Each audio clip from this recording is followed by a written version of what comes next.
সুপ্রিয় দর্শক মণ্ডলী, আমি হাসনাত সুলাইমান আপনাদের সকলকে স্বাগত জানাচ্ছি বৈশাখীর সাপ্তাহিক আয়োজন কৃষি ও জীবন অনুষ্ঠানে।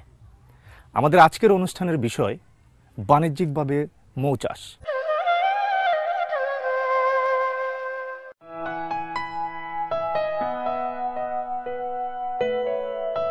প্রায় 5,60,00,000 বছর আগে পৃথিবীতে মৌমাছির আবির্ভাব হয় বলে বিজ্ঞানীগণ ধারণা করছেন। প্রাচীনকাল থেকেই মৌমাছি একটি অত্যন্ত উপকারী পতঙ্গ হিসেবে পরিচিত। প্রায় 5,000 বছর আগে মৌমাছি ছিল দক্ষিণ মিশরের প্রতীক। পৃথিবীতে 5 প্রজাতির মৌমাছি রয়েছে: Apis mellifera, Apis dorsata, Apis cerana, Apis florea এবং এপিস ট্রাইগোনা। এদের উপপ্রজাতি সহ যা প্রায় 20,000 প্রজাতির মতো বলে বিজ্ঞানীদের ধারণা। আধুনিক মৌচাষের জনক নামে খ্যাত লরেঞ্জো ল্যাংস্ট্রোথ 1893 খ্রিস্টাব্দে উন্নত পদ্ধতিতে মৌচাষ শুরু করেন। পৃথিবীর প্রায় অধিকাংশ দেশে এখন কাঠের বাক্সে মৌমাছি পালন করা হচ্ছে। ডক্টর আখতার হামিদ খানের প্রচেষ্টায় বাংলাদেশে সর্বপ্রথম মৌচাষের সূচনা হয়।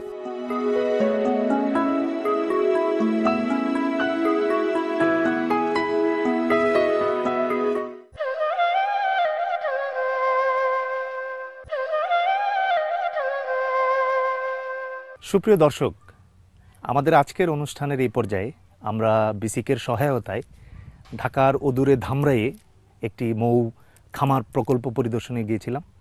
তো আমরা আমাদের এই অনুষ্ঠানের এই পর্যায়ে আপনাদেরকে দেখানোর চেষ্টা করব যে সেই প্রকল্পে, যেটি বিসিকের সহায়তায় একটি প্রকল্প ওখানে চলছে এবং সাফল্যজনকভাবেই চলছে সেই প্রকল্প। আমরা সেই প্রকল্পে মৌ চাষের বিভিন্ন দিক, বিভিন্ন পর্যায়, ধাপ, এগুলো আপনাদেরকে দেখানোর চেষ্টা করছি। চলুন আমরা সেই প্রকল্প ঘুরে আসি।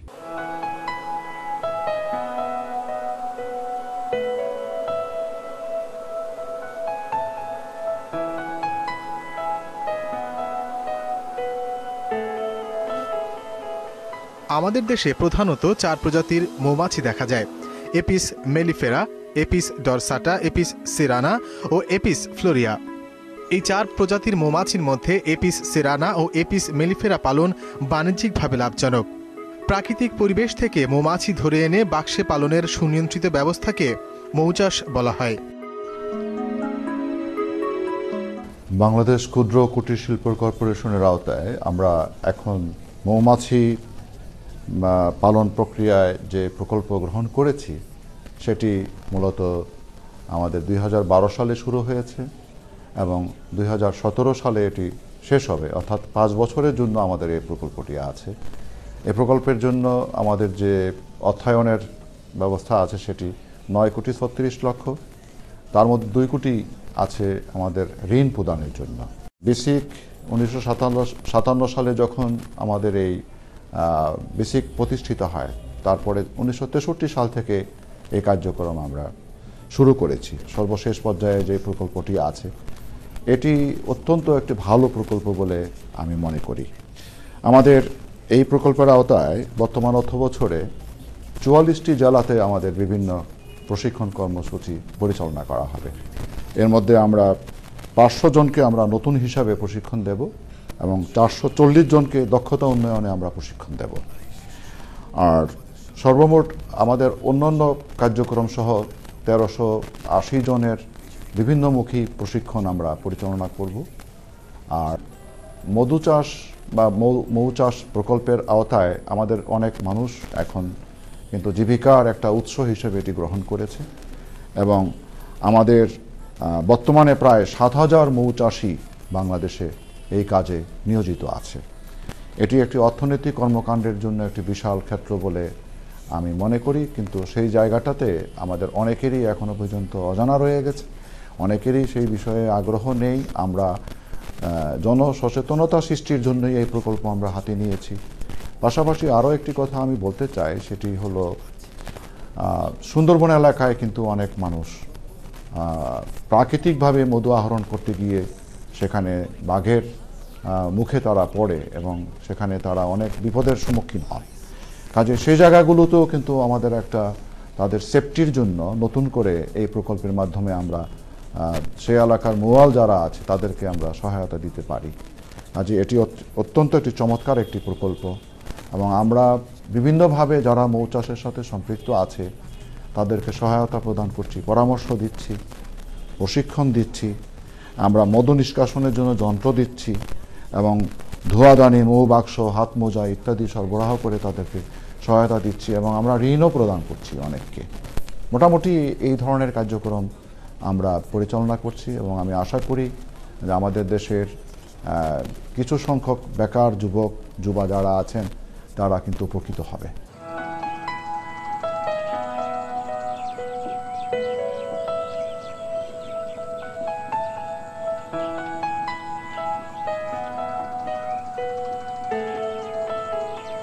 বৈজ্ঞানিক পদ্ধতিতে মৌ চাষের জন্য বেশ কিছু উপকরণের প্রয়োজন। প্রথমে একটা মৌ বাক্স দরকার, যা অনেকগুলো অংশ নিয়ে গঠিত। সরিষা ক্ষেতে মৌ কলোনি স্থাপনের মাধ্যমে মধু আহরণ বা মৌচাষ বাণিজ্যিকভাবে একটি সম্ভাবনাময় ক্ষেত্র হিসেবে পরিচিত। এক্ষেত্রে এপিস মেলিফেরা প্রজাতির মৌমাছি পালন বেশি লাভজনক। প্রতিটি মৌচাককে একটি মৌ কলোনি বলা হয়। একটি মৌ কলোনিতে 3 ধরনের মৌমাছি থাকে। একটি মৌ কলোনিতে একটি মাত্র রানী মৌমাছি থাকে। রানী মৌমাছি একটি পূর্ণাঙ্গ স্ত্রী মৌমাছি, যা তুলনামূলকভাবে অন্যদের চেয়ে আকারে বড় এবং ডিম থেকে পূর্ণাঙ্গ রানী মৌমাছির জন্ম নিতে সময় লাগে 16 দিন। রানী মৌমাছির প্রধান কাজ হলো ডিম পাড়া। রানী মৌমাছি 3 বছর পর্যন্ত বেঁচে থাকে। এরা মধু ঋতুতে দৈনিক সর্বোচ্চ 2000 পর্যন্ত ডিম পাড়ে এবং 50 থেকে 60 লক্ষ মৌমাছির জন্ম দেয়। একটি মৌ কলোনিতে 1 থেকে 300 পুরুষ মৌমাছি থাকে। ডিম থেকে পরিপূর্ণভাবে বেড়ে উঠতে সময় লাগে 24 দিন। পুরুষ মৌমাছি 3 থেকে 12 মাস পর্যন্ত বেঁচে থাকে। পুরুষ মৌমাছির প্রধান কাজ হল রানীর সাথে জৈবিক মিলন ঘটিয়ে রানীর গর্ভপাত করা। একটি মৌ কলোনিতে 50,000 পর্যন্ত শ্রমিক বা কর্মী মৌমাছি থাকতে পারে। ডিম থেকে একটি পূর্ণাঙ্গ শ্রমিক মৌমাছি জন্ম হতে সময় লাগে 21 দিন। মৌ কলোনির যাবতীয় কাজ শ্রমিক মৌমাছি সম্পাদন করে থাকে। একটি শ্রমিক মৌমাছি সাধারণত 6 মাস পর্যন্ত জীবিত থাকে। আমাদের দেশে যে সমস্ত ফসল আছে তার ভিতরে তৈল জাতীয় ফসলের মধ্যে সরিষা অন্যতম, এবং এই সরিষার ক্ষেত্রে যদি পরাগায়ন না হয় তাহলে সেই ক্ষেত্রে যে ফসল হয় তার প্রায় 31% বেড়ে যায় যদি পরাগায়ন হয়, মৌমাছির দ্বারা যদি পরাগায়িত হয়। তো এই ক্ষেত্রে দেখা যাচ্ছে যে আমাদের দেশে যে পরিমাণ সরিষা উৎপাদন হয় সর্বত্র যদি আমরা এই মৌমাছির দ্বারা পরাগায়নের কাজটা করতে পারি তাহলে দেশের মোট উৎপাদন 31% বেড়ে যাবে। অন্যান্য ফসলের ক্ষেত্রেও, অন্যান্য ফসল এবং ফলের ক্ষেত্রেও পরাগায়ন আবশ্যক। আমরা জানি যে বাংলাদেশে বিভিন্ন অঞ্চলে যে সমস্ত ফল উৎপাদন হয় তার ভিতরে লিচু একটি অন্যতম। এই লিচুর ক্ষেত্রেও দেখা গেছে যে প্রায় 50% উৎপাদন বেড়ে যায়। তো আমরা টোটাল যদি হিসাব করা যায় তাহলে আমরা পরাগায়নের মাধ্যমে ফসলের উৎপাদন যে পরিমাণ বাড়ছে, মৌমাছির যে এই ডাইরেক্ট যে প্রোডাক্টস যেমন মধু, মোম, এ থেকে যদি আমরা 1 টাকা উৎপাদন করি সেখানে 10 টাকা উৎপাদন করা যাবে ফল ও ফসলের বাড়তি উৎপাদন থেকে। আমরা এই আয়টা পেতে পারি। এই জন্যই মৌমাছি চাষ এটা অত্যন্ত জরুরি এবং এই জন্যই বিসিক বাংলাদেশ ক্ষুদ্র কুটির শিল্প কর্পোরেশন সারা দেশেই এই প্রক্রিয়া চালু করেছে এবং এই প্রশিক্ষণের মাধ্যমে এটা করছে। 7 দিন থেকে 11 দিন বয়সের শ্রমিক মৌমাছির ফরেনজিয়াল গ্রন্থি থেকে নিঃসৃত জেলি রানী মৌমাছির প্রধান খাদ্য, যা রয়্যাল জেলি নামে পরিচিত। পুরুষ মৌমাছির একমাত্র খাদ্য চাকে সঞ্চিত মধু। শ্রমিক মৌমাছি সাধারণত পুষ্পরস বা নেকটার খেয়ে থাকে। বাচ্চা মৌমাছির খাদ্য প্রধানত পুষ্পরস ও পরাগরেণুর সংমিশ্রণে তৈরি মৌরুটি বা বি ব্রেড। অনুষ্ঠানের এই পর্যায়ে আমরা একটি বিরতি নিচ্ছি, ফিরে আসবো এক্ষুনি, কোথাও যাবেন না, আমাদের সাথেই থাকুন।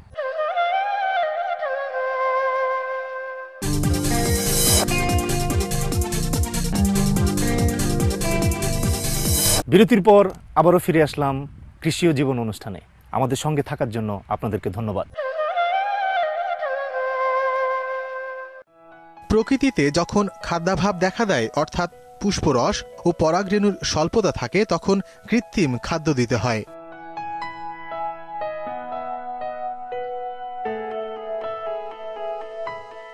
সরিষা ক্ষেতে মধু সংগ্রহের জন্য একটু উঁচু জায়গায় মৌ কলোনি স্থাপন করতে হয়। মৌমাছি সাধারণত উত্তেজিত অবস্থায় মানুষের মুখে বা হাতে অধিকাংশ সময় হুল ফোটায়। এজন্য নতুন কলোনি ধরার সময় এবং কলোনি পর্যবেক্ষণ ও মধু বের করার সময় মুখোশ ও হাত মোজা পরে নেওয়া জরুরি। ধোঁয়াদানির সাহায্যে সামান্য ধোঁয়া দিলে মধু আহরণ, পর্যবেক্ষণ এবং নতুন কলোনি ধরা সহজ হয়।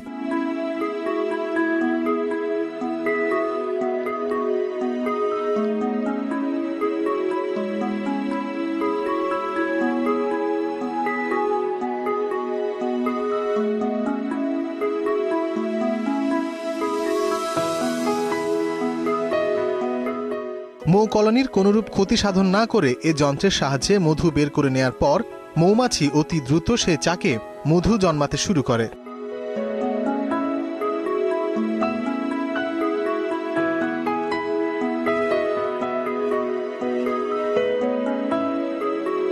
ইংরেজি এপিআর শব্দের আবিধানিক অর্থ মৌখামার।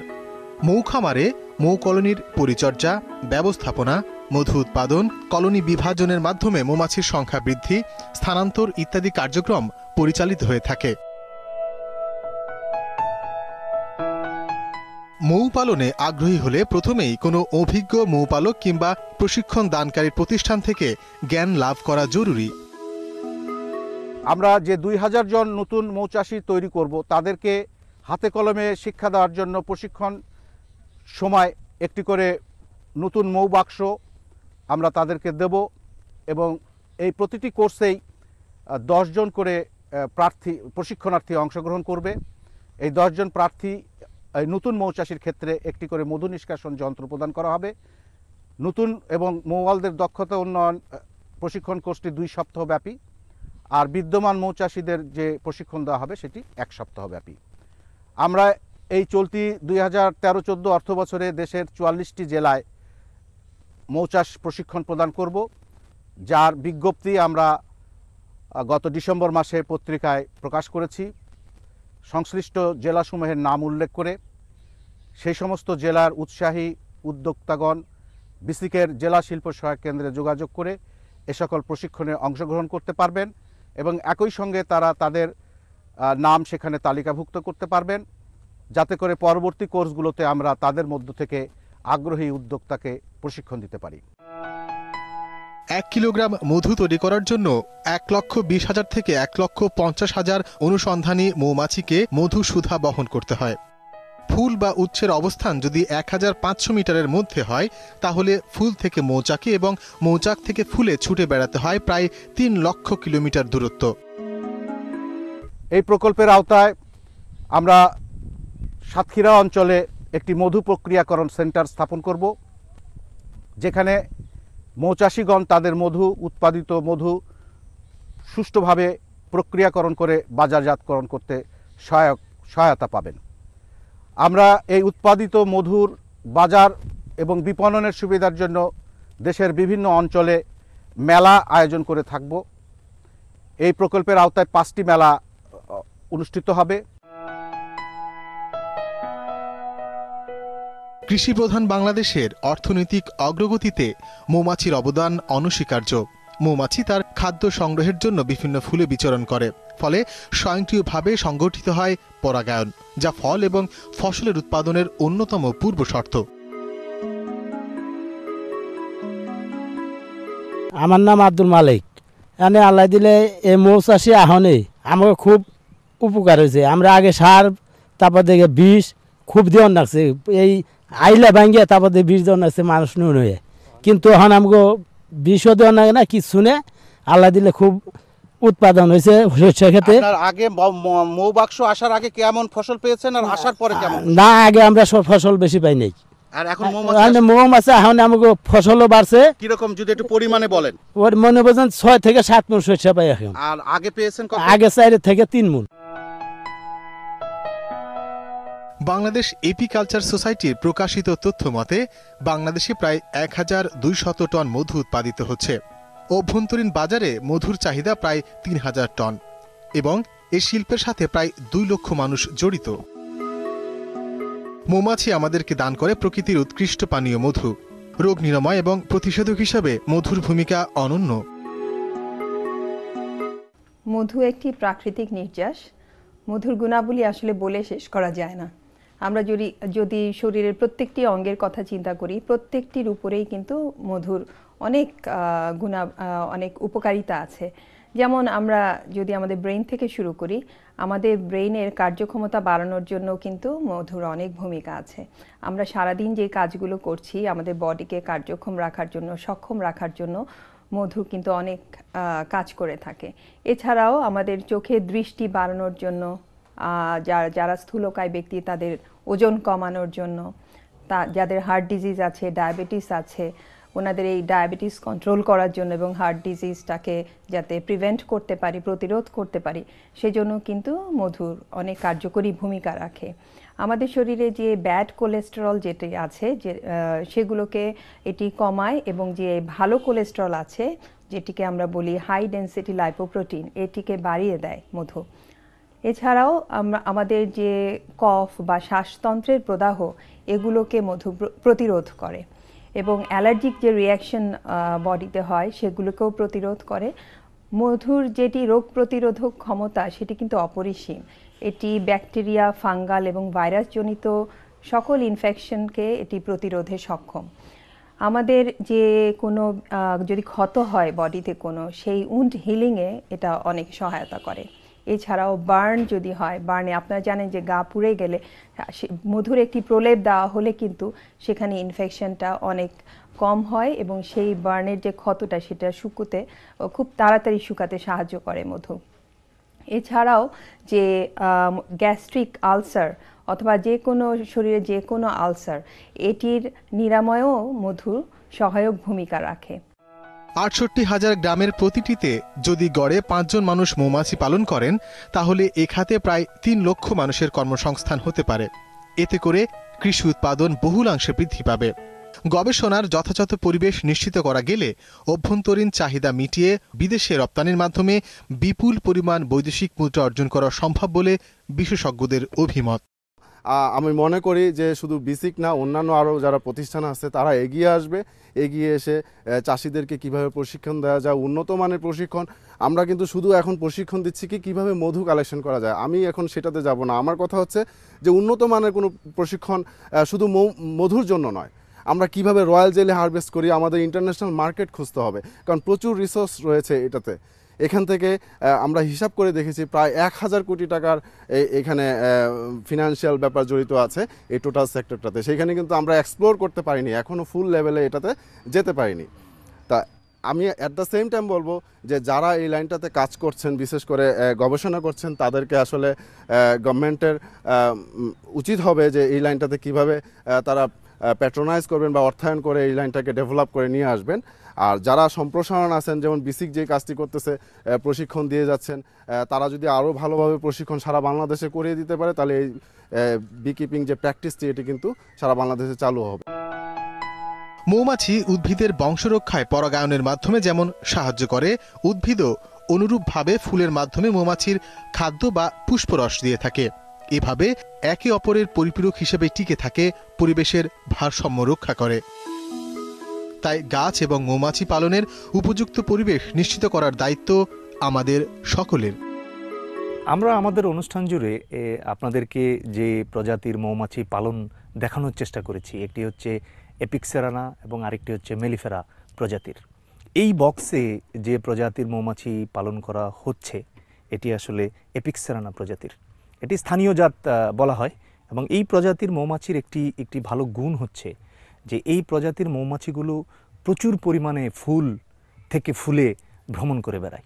এতে এই মৌমাছি থেকে যে মধু আমরা পাই, সেই মধুর গুণগত মান স্বাভাবিকভাবেই একেবারে স্পেসিফিক সরিষা বা লিচু ফুল থেকে যে মধু পাওয়া যায় সেটির থেকে এটির গুণগত মান স্বাভাবিকভাবেই বেশি হয়। আমরা অনুষ্ঠানের একেবারে শেষ পর্যায়ে। আপনাদেরকে কয়েকটি বিষয়ে জানিয়ে রাখতে চাই। মৌমাছি শুধুমাত্র আমাদেরকে মধু দিচ্ছে তা কিন্তু নয়। মৌমাছি পরিবেশের ভারসাম্য রক্ষা করতে উল্লেখযোগ্য ভূমিকা পালন করছে। এই অনুষ্ঠানটি করতে গিয়ে একজন বয়োজ্যেষ্ঠ আমাকে জানিয়েছিলেন যে আমরা যদি মৌ চাষিদেরকে উদ্বুদ্ধ করতে পারি, তাহলে এই মৌ চাষিগণ নিজেদের প্রয়োজনেই কিন্তু বৃক্ষরোপণ করবেন, যেটি আমাদের পরিবেশের ভারসাম্য অটোমেটিক্যালি রক্ষা করবে। আরেকটি বিষয়, এই মৌমাছি যে কোনো ফসলের পরাগায়ন 70% বৃদ্ধি করে, যেটি পরবর্তীতে আপনাদের ফসলের ফলন বাড়াতে সাহায্য করবে। দর্শক, মধু সংক্রান্ত কোনো বিষয়ে বা মধু চাষ, মৌমাছি চাষ এই বিষয়ে আপনার কোনো বিষয়ে জানার থাকলে আপনারা বিসিকের স্থানীয় প্রশিক্ষণ কেন্দ্র, তথ্য কেন্দ্রে যোগাযোগ করুন। আর আমাদের অনুষ্ঠান সংক্রান্ত কোনো বিষয়ে পরামর্শ, মতামত থাকলে চিঠি লিখতে পারেন এই ঠিকানায়। প্রযোজক কৃষি ও জীবন, বৈশাখী মিডিয়া লিমিটেড, 32 মহাখালী বাণিজ্যিক এলাকা, ঢাকা 1212। আমাদেরকে ইমেলও করতে পারেন। আমাদের ইমেল krishiojibon@gmail.com। আজকে বিদায় নিচ্ছি। পরবর্তী অনুষ্ঠান দেখার আমন্ত্রণ জানিয়ে আজকের অনুষ্ঠান এখানেই শেষ করছি। সকলকে ধন্যবাদ।